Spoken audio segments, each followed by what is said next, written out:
And it is very important that I mention it because people tend to think that when Hoffman is describing Kleinsack, the memory of the loves he has had is what takes him away, and then the melody is changed because from ta da ta da ta da goes to a more romantic andante style. Je la vois belle, belle comme le jour,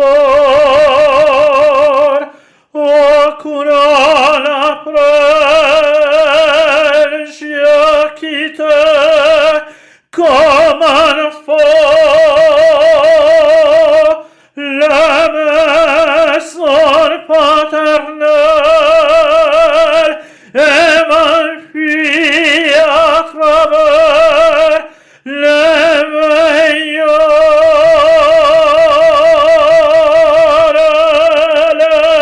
If you notice, all this whole melody is more romantic now that he is recalling the love that he has for this woman. And I was telling you that people tend to have to think that the interpretation of this change of mood is because he has recalled Stella. From my perspective, or the loves he has had, personally, take into account that Hoffman is known to be a people who drinks a lot, and you know that people who drink a lot tend to have some symptoms of dementia. They tend to have hallucinations, then they tend to lose track of their thoughts. So from my perspective, of course, he's talking now about the love he has, or the loves he has had, but it is more in reason of the dementia caused by drinking too much that this is the Hoffman that is describing. This is not a man in love. This is a man who can hardly follow the thread of his ideas. And so this melody that I was telling you, so in a lyric style, Ossia kita kota, shata sashan vanka. And after all that melody that people, by the way, tend to interrupt when he raps that part with a high note,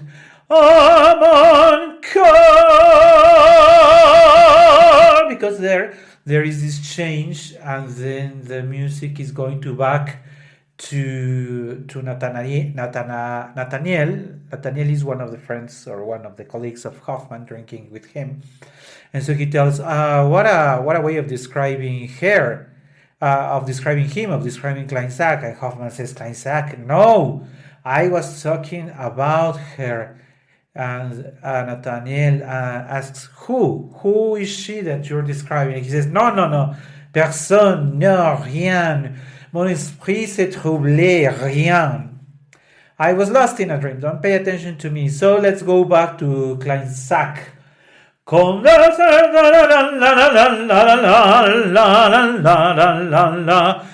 with a final high note, he raps his singing about Kleinsack.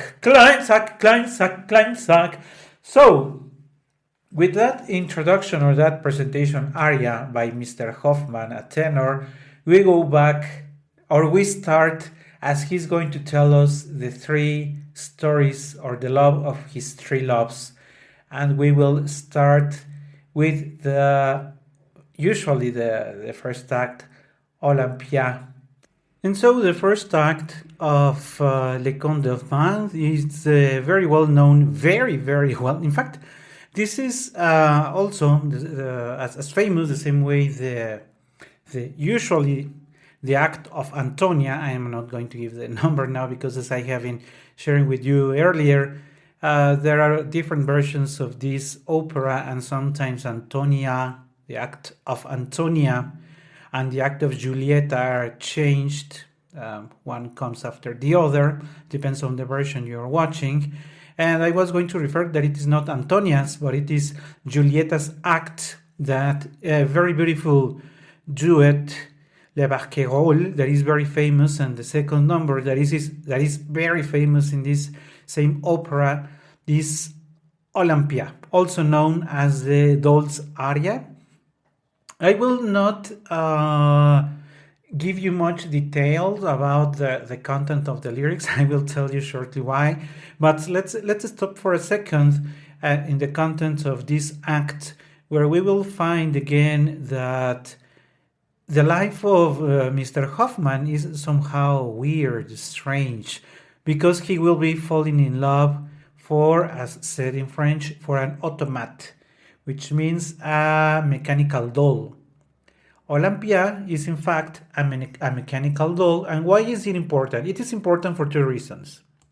First reason, and it has to do with the way it is sung, because if you, and I am pretty sure that you have had the chance of listening to the version of the many great singers who have sung this aria, you know that provided that it is a mechanical doll, and if you happen to have to be very lucky and have a very good soprano singing it, it demands the soprano to be moving, behaving as if she was really an automate, a mechanical doll. That adds difficulty to the act, because this is not an easy aria to sing. This is a very complicated aria to sing. I will be providing details soon, but just you need to add a complicated aria and behaving, moving on the stage as if you were a doll. There's been a good number of singers who have taken it really to their hearts. And from the moment they step on the stage, you really think they are moving like dolls. And when they are given the applause, they also appreciate it, still moving like a doll, and the act ends or they leave stage still moving like a doll. It also happens, or it can also happen when you're watching, when you attend a concert and you happen to be very lucky that the singer will be singing that number.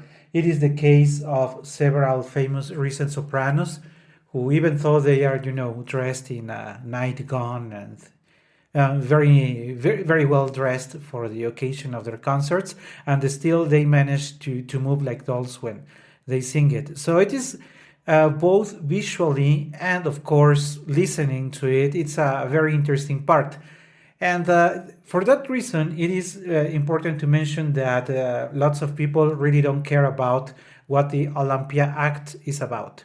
They know there is a guy here called, there are two male voices additional to Hoffman. It is the guy Spallanzani and Coppelius. There are the other two roles, and they add to the plot, but people really don't care about that. They just want to listen to this aria. And still, before we jump to that aria, I was telling you that the hair being a mechanical puppet, a mechanical doll, was important for two reasons. And now let me address the second reason. And the second reason has to do with the composition and the plot of the opera, where it is, of course, an unbelievable situation that a human cannot tell what is an automate from a human. Of course, I am referring to Hoffman, who is warned from the very first minutes that what they are about to see is the great expertise of how the puppets seem to be real. But from the very beginning, he's told that they are puppets, that they are mechanical dolls. He doesn't believe it. Still, he's shared magical glasses that make to Hoffman appear, or that he thinks that they are in fact humans. But we have to consider two things. One of them is, if you have been warned that they are dolls from the very beginning, why does he insist, even though he's wearing the magical glasses, why does he insist that they are actual humans? He was warned. He knows that he's wearing those glasses. How can you justify that the guy Hoffman actually falls in love for Olympia. Of course, you can refer, oh, but her voice and she's very, very well built and etc. But it is just an unbelievable situation. One cannot believe that a guy, a human like Hoffman, can actually fall in love for a puppet. And this is what the first act is about. So when Hoffman talks about deception, how much how much can you believe that he's actually disappointed of understanding that Olympia was not a human when she was warned from the very beginning? It is not believable.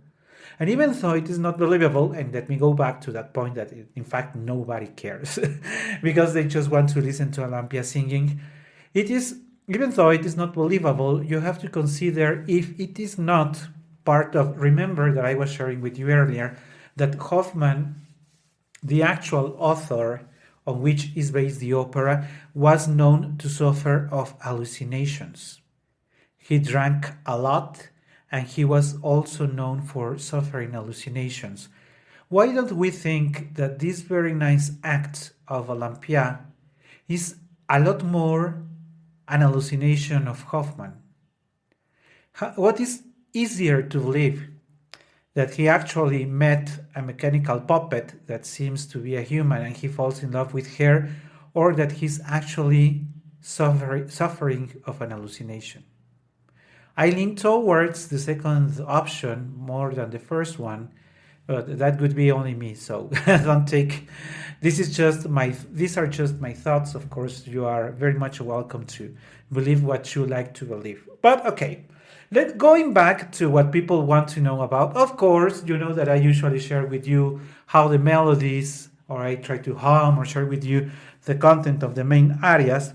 Of course, that is impossible for me to do because we are talking about Olympia, soprano leggera, or soprano with great coloratura, because the role of Olympia is not difficult in the way you will see about Antonia, but it is difficult because of the virtuosity of the voice to be able to sing it. If I remember well, it goes for the highest note is an E, if I remember well, which of course is not a note that all sopranos may have. And the list of sopranos who have sung it and have done it fairly well is large. There is a large number of singers who have gone for that. Of course, people can remember maybe 2-3 decades ago, you can think of Nathalie Dessay. In fact, personally, if I have to be very honest, from the recordings that I have been able to see, the performance that I like the most is Nathalie Dessay's. Not only she has the voice to sing the aria, but also, and if you know of that after leaving singing, Nathalie Dessay is more now an actress, an actress in theaters, because if you also refer to other recordings by Nathalie Dessay on stage, of course, you can see that she really loved acting. For me, Nathalie Dessay is one of the most believable Olympias that we have ever had. Right voice, right way of portraying Olympia. And now, so I was telling you that this is difficult, and it is also very lovely if you know about this aria. You know that this is in fact an introduction, a presentation aria once again, because that's how she's going to be presented. And she will be taken to stage most of the times. She's taken, of course, as an automat, and they say that she's going to sing accompanied by an harp. So this, if you recall those phrases in the opera, they are said, l'arpa, l'arpa. And right after that, then it comes the opening by Olympia. So as she starts, and maybe make a short pause, the aria by Olympia is usually known in 3 different ways. L'Aria de Olympia, of course, the Olympia's aria.